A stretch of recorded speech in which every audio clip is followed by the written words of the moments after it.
ಹೇ ಸೀತಾರಾಮ್ ಪ್ರಿಯ ವೀಕ್ಷಕರೇ ನಮಸ್ಕಾರ. ನಾನು ಗೋಕಾಕ್ ಪರಿಸರದ ಜಾನಪದ ರಂಗಭೂಮಿ ಕಲಾವಿದ ಸಾಹಿತಿ ಈಶ್ವರಚಂದ್ರ ಬೆಟಗೇರಿ.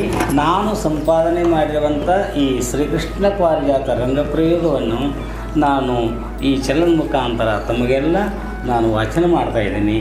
ಇಲ್ಲಿಯವರೆಗೆ ತಾವೆಲ್ಲ ಶ್ರೀಕೃಷ್ಣ ಪರಮಾತ್ಮನ ವಿರಾಟ ಸ್ವರೂಪವನ್ನು ಕಂಡಿದ್ದೀರಿ. ಅಷ್ಟಲ್ಲದೆ ಮಾಯಾಮಯಾದ ಶ್ರೀಕೃಷ್ಣ ಪರಮಾತ್ಮ ಕೊರವಂಜಿಯಾಗಿ ಬಂದು ಶಕ್ತಿ ಪೂಜೆಯನ್ನು ಮಾಡಿರುವಂಥ ಸತ್ಯಭಾಮೆಯ ಮಂದಿರಕ್ಕೆ ಬರುವಾಗ ಆತನು ಸಕಲ ವೇದ ಉಪನಿಷತ್ತುಗಳ ಸಾರವನ್ನು ದೂತಿಗೆ ತಿಳಿಸ್ತಾ ಹಾಗೆ ಬರಬೇಕಾತಂದ್ರೆ ತನ್ನ ಕೈಯಲ್ಲಿ ಒಂದು ಕೂಸನ್ನು ಎತ್ತಿಕೊಂಡು ಬಂದ ಕಾರಣ ಆ ಕೂಸಿಗೆ ಅಳ್ಳಿಕತ್ತದ ಮತ್ತು ಕೂಸ ಅದು ಸನ್ಮಂತ ಮಾಡಿದರೆ ಅಂದರೆ ಸಮಾಧಾನ ಮಾಡಿದರೆ ನಾನು ನಿಮ್ಮ ದರ್ಶನ ಮಂದಿರಕ್ಕೆ ಬರ್ತೀನಿ ಅಂತ ಹೇಳಿದಾಗ ಅಲ್ವಾ ಕೂಸನ್ನು ಸಮಾಧಾನ ಮಾಡಿದ್ವಿ ಅಂತ ದೊಡ್ಡ ಮಾತೈತಿ. ಈ ಹೆಂಗೆ ದೂತೆ ಅಂತ ಕೇಳಿದ ಕ್ಷಣ ನೋಡು ದುರ್ಬಲೆ ಬಲೆ ರಾಜ ಬಾಲಾನಾಮ್ ರೋದನಂ ಬಲ ಅಂತ ಹೇಳ್ತಾರವ ಅಂತ ಹೇಳಿ ಅಂದರೆ ಏನು ದೂತೆ ನಿನ್ನ ಮಾತಿನ ಅರ್ಥ ನಂಗೆ ತಿಳಿಯಲಿಲ್ಲ ಅಂದ ಕ್ಷಣ ನೋಡುವ ಯಾರಿಗೂ ಏನೂ ಇಲ್ಲದಂಥವ್ರಿಗೆ ಅಂದರೆ ಅನಾಥರಿಗೆ ರಾಜಂದ ಒಂದು ಆಶ್ರಯ.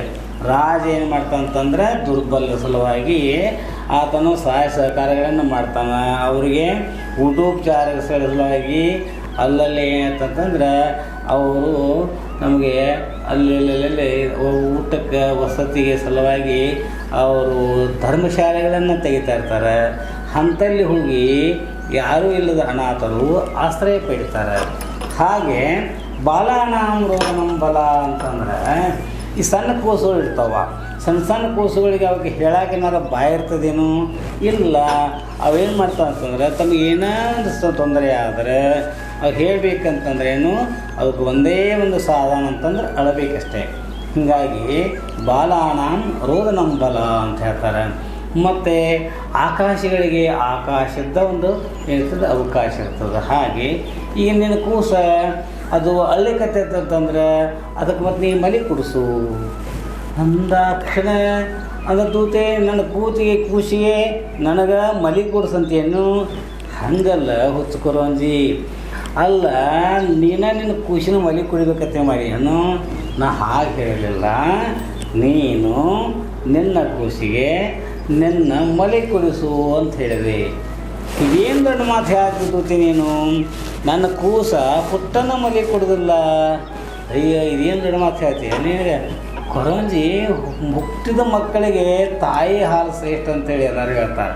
ಯಾಕೆ ತಾಯಿ ಹಾಲಿನೊಳಗೆ ಏನೆಲ್ಲವನ್ನು ಕೊಡುವಂಥ ಪುಷ್ಟಿ ಶಕ್ತಿ ದೇವರ ತುಂಬಿಕಶಾನ.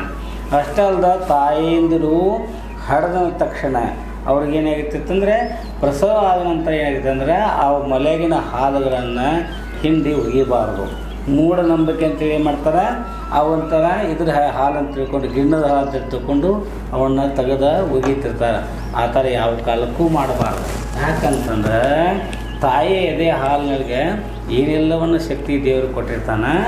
ಆ ಎದೆ ಹಾಲನ್ನು ಮಗು ಕುಡಿಯೋದ್ರಿಂದ ಅದಕ್ಕೆ ಎಲ್ಲ ಶಕ್ತಿ ಬರೋದ್ರ ಜೊತೆಗೆ ರೋಗ ನಿರೋಧಕ ಶಕ್ತಿ ಕೂಡ ಆ ಒಂದು ತಾಯಿ ಹಾಲಿನೊಳಗೆ ಅದ. ಅದಕ್ಕಾಗಿ ತಾಯಿಯ ಎದೆ ಹಾಲು ಸರ್ವಶ್ರೇಷ್ಠವಾಗಿದೆ. ಅದಕ್ಕೆ ನೋಡುವ ನೀ ಆದರೂ ನಿನ್ನ ಕೂಸಿಗೆ ಏನು ಮಾಡು ಮಲಿ ಕುಡಿಸು. ಅಲ್ಲ ದೂತೆ ನೀ ಹೇಳ್ತಿಕರೆ ನನ್ನ ಕೂಸು ಹುಟ್ಟ ಮಲಿ ಕೊಡೋದಿಲ್ಲ ಅದು ಹೆಂಗೆ ಹೇಳ್ತೀನಿ ನೀನು ನೋಡು ಚಿತ್ತಗೊತ್ತ ಕೇಳು. ಹುಟ್ಟ ಮೊದಲು ಮೊಲೆಯ ಬಿಟ್ಟಾನ ನನ್ನ ಕಂದ ಹುಟ್ಟು ಮೊದಲು ಮೊಲೆಯ ಬಿಟ್ಟಾನ ನನ್ನ ಕಂದ ಬಿಟ್ಟಾನ ನನ್ನ ಕಂದ ಬಿಟ್ಟಾನ ನನ್ನ ಕಂದ ಪಟ್ಟದ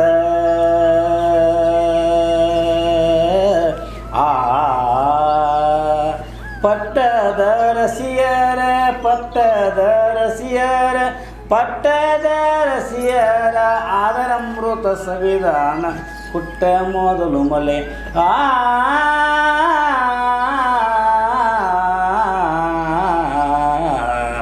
ಹೂತಾಯ ಇದೇನು ಹೇಳ್ತೇವೆ ಕೊರಂಜಿ ನೀನು? ಹೌದಾ ನನ್ನ ಕಂದ ಹುಟ್ಟಿದ ಕೂಡಲೇನ ಎದೆ ಹಾಲು ಕುಡಿದು ಬಿಟ್ಟಾನು ಮತ್ತೇನ ಇದು ಬುರ್ಲಿಗತಿನ ಮಂತಿನ ಬದುಕ್ಯಾನೇನು? ಹಾಗಲ್ಲಂತೆ ತನ್ನ ಪಟ್ಟದರಸಿಯ ಆದರಾಮೃತವನ್ನು ಸವಿದು ನನ್ನ ಕಂದ ದೊಡ್ಡವಾಗ್ಯಾನ ಅಂಥೇಳಿ. ಅಯ್ಯ ಏನು ಮಾತಾಡ್ತೀಯ ಕೊರಂಜಿ, ಈಟು ಕೂಸೈತಿ, ಇದು ದ್ವಾಡ್ದು ಯಾವಾಗ ಅದು, ಇದಕ್ಕೆ ಮದುವೆ ಯಾವಾಗ ಮಾಡಿದೆ, ಮತ್ತು ಇದು ತನ್ನ ಪಟ್ಟದ ಅರಸಿ ಅಂದ್ರೆ ಹೆಂಡತಿ ತುಟಿಯ ಅಮೃತವನ್ನು ಸವಿದು ದೊಡ್ಡವಾಗ ಅಂತಂದ್ರೆ ನಿನ್ನ ಮಾತು ಯಾರು ನಂಬ್ತಾರೋ? ಅಲ್ಲ, ನಾ ಹೇಳ್ತಂದ್ರೆ ನಂಬಬೇಕು. ಅದು ಹೆಂಗೆ ನಾನು ತಿಳಿಯೋಂಗಾರೆ ಹೇಳಿದ್ರೆ ಗೊತ್ತಾಯ್ತು. ಏನಾಯಿತು ದೂತೆ, ಅದು ಶಿವನ ಮಾತನ್ನು ಕೇಳಲಾರ್ದಂಥ ದಾಕ್ಷಾಯಣಿ ತನ್ನ ತಂದೆ ದಕ್ಷಬ್ರಹ್ಮಣ ಯಾಗಕ್ಕೆ ಹೋಗಿ ಅಲ್ಲಿ ಎಲ್ಲರಿಂದ ಅವಮಾನಿತಳಾಗಿ ಇತ್ತ ಶಿವನಿಗೆ ಮುಖ ತೋರಿಸಲಾಗಿ ಅವಳು ಅಗ್ನಿಕೊಂಡದೊಳಗೆ ಜಿಗಿದು ಆತ್ಮಾರ್ಪಣೆಯನ್ನು ಮಾಡಿಕೊಂಡು ಬಿಟ್ಟಳು. ಹೂವು ಕೊರಂಜಿ ದಾಕ್ಷಾಯಣಿ ಆ ಯಜ್ಞ ಕುಂಡದಾಗ ಬಿದ್ದು ಬಿಟ್ಲ. ಹೌದಾ, ಅದನ್ನು ಕೇಳ್ತೇನೆ. ಈ ಸುದ್ದಿ ಎಲ್ಲ ಕಡೆ ಗುರುತಾಗಿಬಿಡ್ತು. ಆವಾಗ ಶಿವನಿಗೆ ಸುದ್ದಿ ಕೇಳಿದ್ರೆ ತಾಂಡವ ನೃತ್ಯ ಆಡ್ಲಿಕ್ಕೆ ಶುರು ಮಾಡಿದ. ಅಂದರೆ ಶಿವನಿಗೆ ಸಿಟ್ಟು ಬಂತು. ಆತ ತಾಂಡವ ನೃತ್ಯ ಆಡಬೇಕು ಅಂದ್ರೆ ಲೋಕೆಲ್ಲ ಒಂಥರ ಪ್ರಳಯ ಆಗಬೇಕಂತ ಅಂಥ ಒಂದು ತಾಂಡವ ನೃತ್ಯ ಹೇಳಿದ. ಅವನು ಸಿಟ್ಟನ್ನು ಶಮನ ಮಾಡಬೇಕು ಅಂಥೇಳಿ ಎಲ್ಲ ದೇವಾನ ದೇವತೆಗಳು ಕೊಂದು ಬೇಡ್ಕೋತಾರೆ. ಆವಾಗ ಸಮಾಧಿಸ್ಥನಾಗಿ ಕುಂತು ಬಿಡ್ತಾನೆ. ಅಂದ್ರೇನು, ಅವನು ಏನು ಮಾತಾಡ್ದೆ ನಾ ಕಲ್ಲಂಗೆ ಶಿವ ಕುಂತು ಬಿಡ್ತಾನೆ.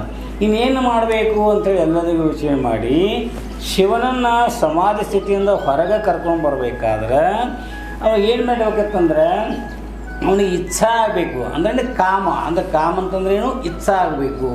ಅದಕ್ಕೆ ಏನಂತ ಇಚ್ಛಾ ಆಗಬೇಕು, ನಾನು ಹೊರಗಡೆ ಬರಬೇಕು ಮತ್ತು ಲೋಕವನ್ನು ಉದ್ಧಾರ ಮಾಡಬೇಕು ಅನ್ನುವಂಥ ಮನೋವೃತ್ತಿ ಬೆಳಿಬೇಕು ಅನ್ನೋ ಸಲುವಾಗಿ ಕಾಮದೇವನನ್ನು ಕರೆದು ಶಿವ ಹೀಗೆ ಸಮಾಧಿಸ್ಥನಾಗಿ ಕುಂತಾನ.